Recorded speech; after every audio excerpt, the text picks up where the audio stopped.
Alors, Monsieur Fano, vous l'avez expliqué tout à l'heure, hein, il y a différents enjeux au groupe Progrès. Moi, justement, on va remettre le trophée de l'environnement. Dans quelle mesure le groupe Progrès dans son ensemble intègre-t-il justement ces enjeux environnementaux à son échelle? En tant qu'industriel, parce qu'un journal, c'est avant tout de l'industrie, hein, en tant qu'industriel, on est très, très sensibilisé à ces thématiques. Depuis longtemps, on utilise beaucoup de papier, à peu près 8000 tonnes par an. Et depuis longtemps, on travaille pour optimiser notre empreinte carbone, qu'on est en train d'évaluer, de quantifier, de façon à pouvoir la suivre et à suivre son évolution. Mais globalement, le progrès, c'est 100% de papier recyclé. C'est aujourd'hui des encres végétales. Il n'y a plus du tout d'encre minérale ou d'intrants particulièrement corrosifs dans les encres. On est en train également de revoir de se reposer, de revisiter tous nos réseaux de distribution, notamment sur la métropole, de façon à pouvoir le faire en mode doux, à la fois pour livrer les marchands de journaux, à la fois pour livrer à domicile par le portage notre journal. Donc oui, c'est vraiment au cœur de notre réflexion d'industriel. C'est aussi une question de survie économique, hein, parce que si on ne va pas dans ces directions-là, bientôt on ne pourra plus livrer le journal. Et je pense aussi que la tolérance sociétale au papier ne va pas aller en s'améliorant. Donc il est absolument primordial pour nous que sur cet aspect de production papier, on soit exemplaire et qu'on le fasse savoir. Alors bien évidemment, il y a le numérique, hein, qui nous permet de diffuser aussi notre information, mais on a encore la moitié de nos audiences qui se font par le papier, et c'est un canal absolument indispensable pour nous de distribution.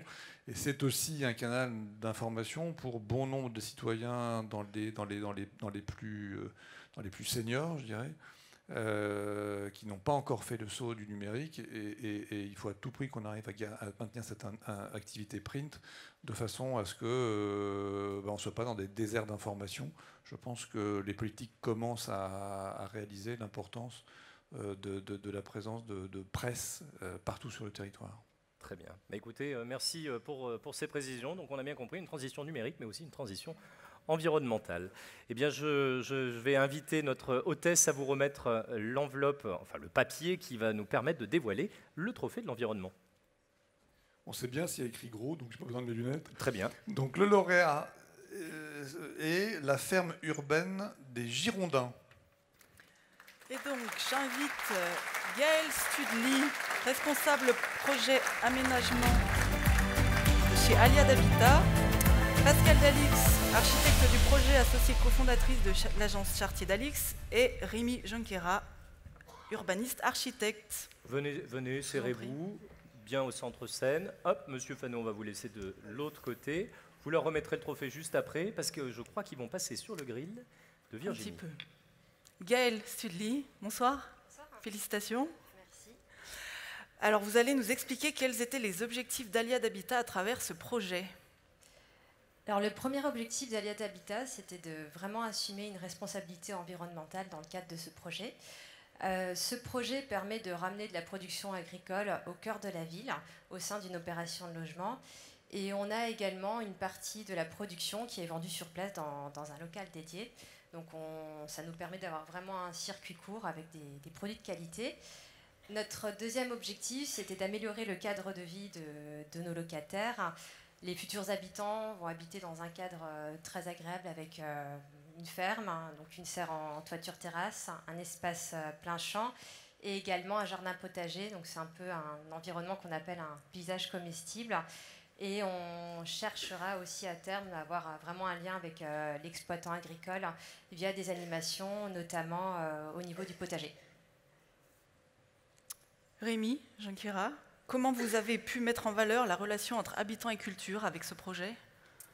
Alors on a mis en place un cahier des charges qui permet justement de visionner ces rapports entre habiter et cultiver, quelle interaction il y a sur les 5 sens, quelle interaction il y a dans les mouvements de vie, dans les flux. Et ça a été mis en place dans un cahier des charges, mis en avant avec Rougerie Tangram, l'agence, et la chaire partenariale Habitat du futur, qui permet de porter ce genre de projet d'expérimentation et de prototypage à travers le logement de demain. Je m'adresse à Pascal Dalix maintenant.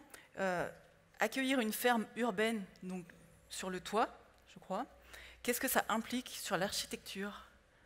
Alors, ça implique beaucoup de choses parce que ça implique d'abord de redéfinir la question du toit, qui n'est plus juste un ouvrage d'art qui orne le bâtiment comme ça l'a été jusqu'au début du XXe siècle, mais ça implique de considérer que le toit a tout d'un coup plusieurs fonctions, et plus uniquement la fonction couvrante, mais la fonction d'un jardin, si on le plante, si on crée une topographie, pourquoi pas, d'un petit paysage, d'une colline, et en l'occurrence ici, d'un espace de production qui peut être directement utilisé par les utilisateurs, par les habitants qui sont dans l'immeuble.